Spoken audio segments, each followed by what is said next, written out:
Salamat, kuya. Enjoy, ah! Nom, nom, nom. Ay, ate, lutong ulam. Masarap to. Naku, hindi na. Thank you. Sige po. Bilis ka ba? Buto tayo sa ulan.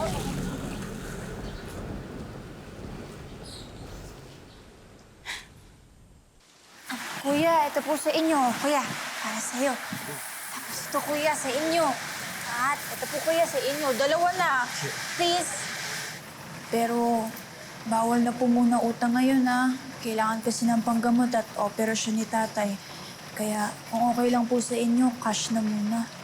Ikaw ba nagluto nito, Florence? Opo, duda po ba kayo sa lasa?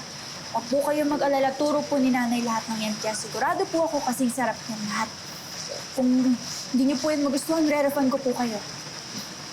Florence. Para sa po. Nag-ambag-ambag kami ng mga kasama ko para sa tatay mo. Hindi man ganun kalaki pero sana kahit papaano ay makatulong man lang sa paring Federico. Salamat po, ha. Hindi ko na po ito tatanggihan. Malaking tulong po ito sa amin. Ay, yung mga kanin niyo pala, kuya. Oh. Ito, kuya. Salamat po. Lawrence! Kuya Dencio! Kamusta ka na? Kamusta si paring Federico? Ayun po, lumalaban. Pero huwag po kayong mag-alala. Kayang-kaya niya po yun. Ikaw na pala gumagawa na? Opo. Sensya ka na, ha? Walang-wala rin ang Kuya Dencio, eh. Pero kaya rin kita hinahanap. May racket ako para sa'yo. Racket po? Ang kailangan mo lang, galingan magluto. Eh, alam ko naman napakagaling mo magluto, eh. Kayang-kaya mo yun. Saan po magluluto? Sa mga Ferrells. Paglulutuan mo lang ang mga bata. Kilala mo naman ang mga Ferrells. Isa sila sa pinakamayamang pamilya dito sa Levante. At siguradong mataas magbigay ng sweldo ang mga yan. At malaki maitutulong nito sa pangangailangan nyo ngayon. Oo naman, Kuya Dencio. Meron pa rin po bang hindi nakakakilala sa mga Ferrell? Eh sila na yata ang pinakabonggang pamilya dito sa Levante. At ang alam ko po, iba talaga yung levels ng yaman nila. Pero yun lang ba ang pagkakakilala mo sa mga Ferrells? Bakit po, Kuya Dencio?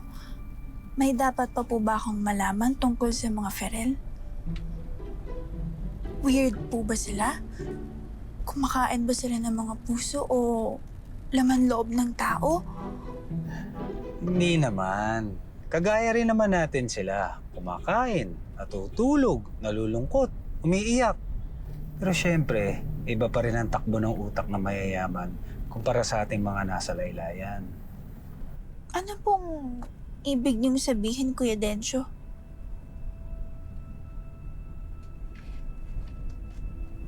Ferrell. Search ko nga. Ferrell. Pero ngayon lang ako na-insulto ng ganito ng mga apo ni Don Ferrells. Hindi ko talaga ito makakalimutan. At sasabihin ko sa lahat that the worst thing na pwedeng mangyari sa isang chef ay ang magluto sa mga Ferrell. Ipagsisigawan ko na iban sila ng lahat ng mga chef. Bing, bing, bing! Ha? Eh, Kuya Dencio, bakit tutuloy po tayo? Mga chef nga, walang panama. Eh, paano pa ako? Oh, relax ka lang. Kaya nga nandito ang Kuya Dencio, di ba? Eh ano naman kung hindi ka makuha? May mawawala ba sa'yo? Pero pag nakuha ka, di problem solve. Alam mo, di ba nga may kasabihan tayo? You have everything to lose and nothing to gain. Baliktad, Kuya Dencio. You have nothing to lose but everything to gain. See? Alam kong alam mo ang tama. Kaya yakang-yakang mo to.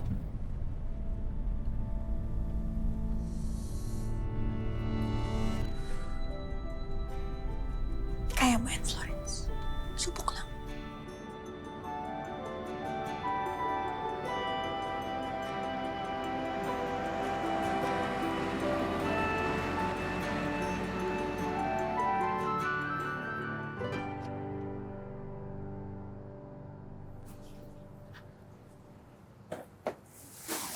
pumasok ka lang ha. Hintayin mo ako, paparada ko lang yung sasakyan, ha? Sige po, Kuya Densyo. Sige.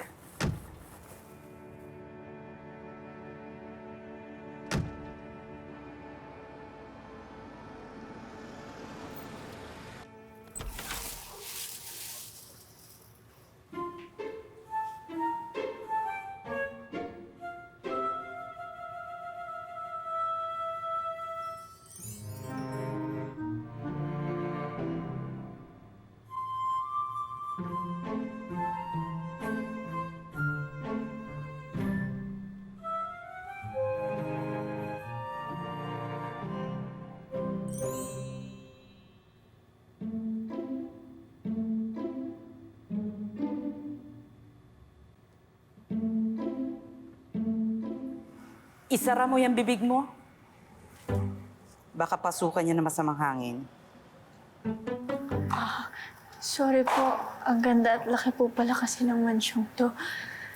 Ikaw ba ang nirekomenda ni Densyo? Yes po, mag-a-apply po sana akong cook ng mga Ferel. Follow me.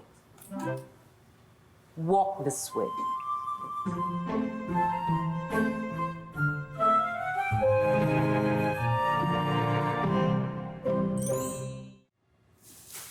So this is the kitchen. And this will be your area.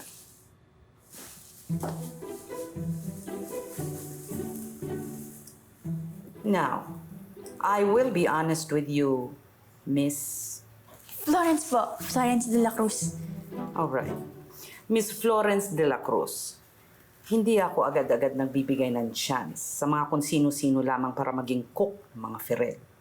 I go through a long process of recruitment. Usually, highly recommended na ng mga nasa culinary scenes. And at least, the very least, mga ilang taon na rin nagtrabaho para sa mga top restaurants. Mukhang wala pong nagtatagal, no? Ay, sorry po. Napanood ko po kasi yung video ng chef at kung hindi po ako nagkakamali, sinusampa na yung mga Ferel. Well, at least alam mo na why I am so desperate. So desperate that I'm willing to take a chance sa iyo na nobody. Yun naman po ang kailangan natin sa life, di ba? Isang chance to make a difference, one chance to change the world, and one chance to start a revolution. Kaya wag mong sayangin ang one chance mo. After all, it's not every day na bibigyan ka ng pagkakataon na magluto para sa isa sa pinaka-influensyang pamilya sa Levante. Now, cook me your best recipe. Patunayan mo sa akin na karapat-dapat ka maging cook ng mansion na ito. Patunayan mo sa akin na kaya mong magluto para sa mga apo ni Don Ferel. Opo, papatunayan ko po na kaya ko magluto para sa mga apo ni Don Ferel. What are you waiting for? May apron po kayo.